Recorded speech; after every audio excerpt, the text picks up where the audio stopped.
Bom, encerramos a discussão sobre a estrutura do Poder Executivo Federal do Brasil, sobre o aspecto orgânico que esse poder apresenta. Inauguramos agora a discussão sobre o funcionamento do Poder Executivo Federal brasileiro, agora justamente sobre o aspecto dinâmico, esse poder posto em movimento. Quando nós falamos sobre estrutura, nós dissemos que a estrutura era intimamente ligada às formas de governo. Quando agora se fala em funcionamento, deve ser dito que funcionamento é intimamente ligado agora não mais às formas de governo, mas aos sistemas de governo. Da mesma forma em que nós abrimos um grande espaço para a análise das formas de governo, nós somos obrigados agora a abrirmos outro grande espaço para a análise dos sistemas de governo. É uma matéria que, na verdade, se encontra no limite entre o direito constitucional e a teoria geral do Estado, mas é obrigatório que nós, constitucionalistas, tenhamos alguma noção acerca disso, justamente para que, a partir dos conceitos do que são os sistemas de governo, nós tenhamos noção de qual é o nosso sistema de governo, qual é a característica que esse sistema apresenta e, a partir disso, verifiquemos quais são as funções que o presidente da República tem e como ele pode desempenhar as funções próprias dele. Bom, o que são sistemas de governo? Como nós podemos definir, então, sistemas de governo? Formas de governo, nós tínhamos consignado como técnicas de atribuição do poder do Estado. São as técnicas pelas quais o poder do Estado pode vir a ser atribuído. Sistemas de governo são as técnicas de disciplina das relações entre poder executivo e poder legislativo. O poder do Estado já foi atribuído, porque o Estado já optou por alguma forma de governo. Já tendo sido atribuído o poder do Estado, a discussão agora passa a ser como que a convivência entre os poderes dele deverá ser harmônica. A mais turbulenta convivência entre os poderes do Estado ocorre entre o executivo e o legislativo, justamente porque são os poderes que o voto popular pretende legitimar. A convivência entre executivo de um lado e legislativo do outro vai ser disciplinada através de uma técnica. A técnica que disciplina a relação, então, entre executivo e o legislativo recebe o nome de sistema de governo. No direito comparado, nós poderíamos indicar 3 sistemas de governo, mas como um só se aplica à Suíça, que é o sistema colegiado, nós verificaremos 2 grandes sistemas de governo, o sistema presidencialista e o sistema parlamentarista. E faremos o mesmo roteiro que fizemos em relação às formas de governo.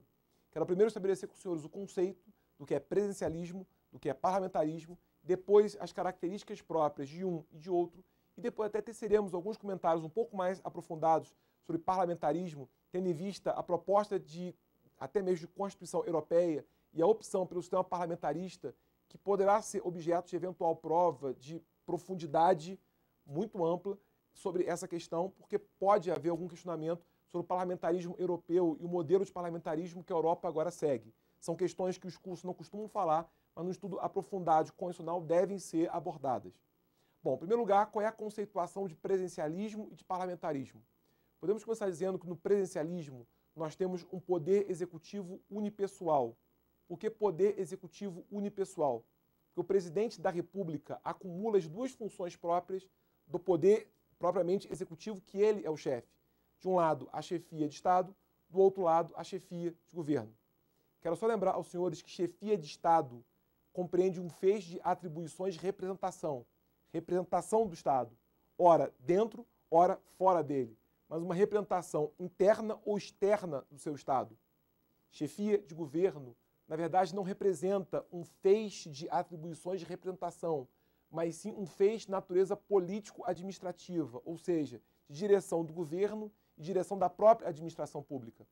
Então, na verdade, quando se fala em poder executivo unipessoal, se quer dizer que o presidente, ao mesmo tempo, é o chefe de Estado e é o chefe de governo. Ele é titular da chefia de Estado, porque ele desempenha uma gama de atribuições de representação, e ele é titular da chefia de governo, porque ele desempenha uma gama de atribuições ligadas à direção do próprio governo e da administração pública. Por isso se fala em poder executivo unipessoal. Isso é o contrário do que se verifica no parlamentarismo, porque no parlamentarismo se costuma dizer que existe um poder executivo dual. Por que poder executivo dual? Porque as funções de chefia de Estado, de natureza representativa, e chefia de governo, de natureza político-administrativa, não estão concentradas na mesma figura, mas estão divididas em 2 figuras diferentes.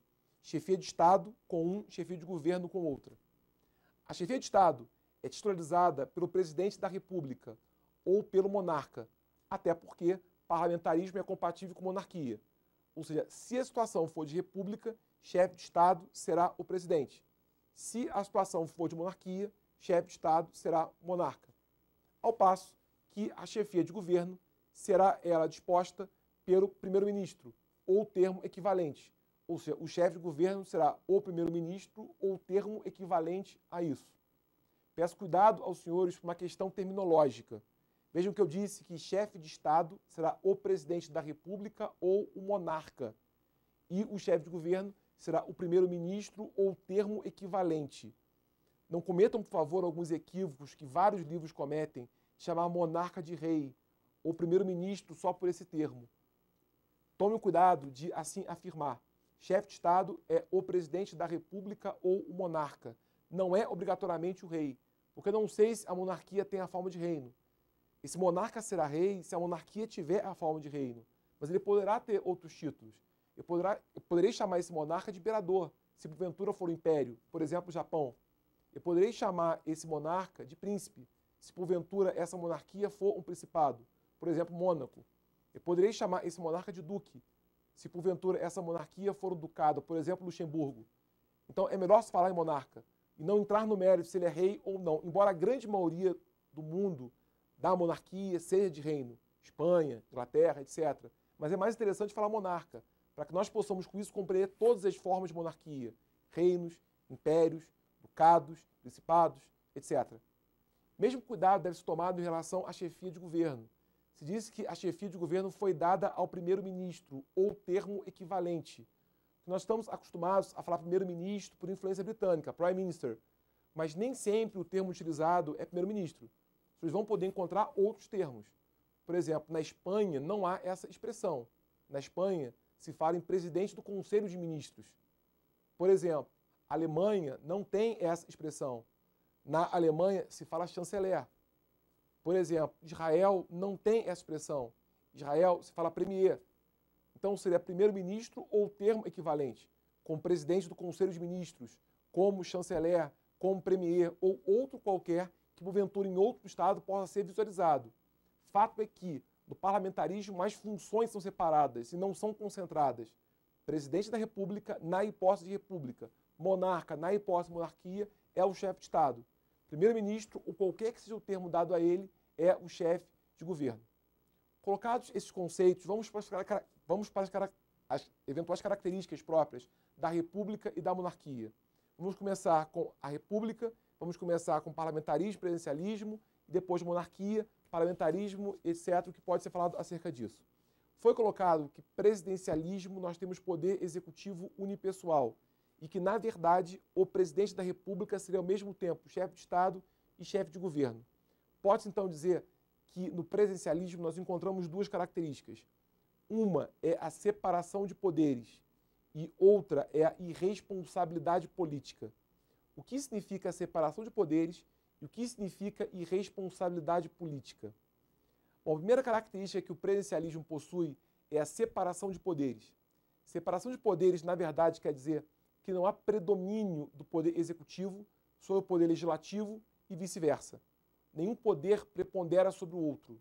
Não é por outro motivo que a nossa Constituição diz que os poderes são independentes e harmônicos entre si, ao tratar sobre a separação de poderes.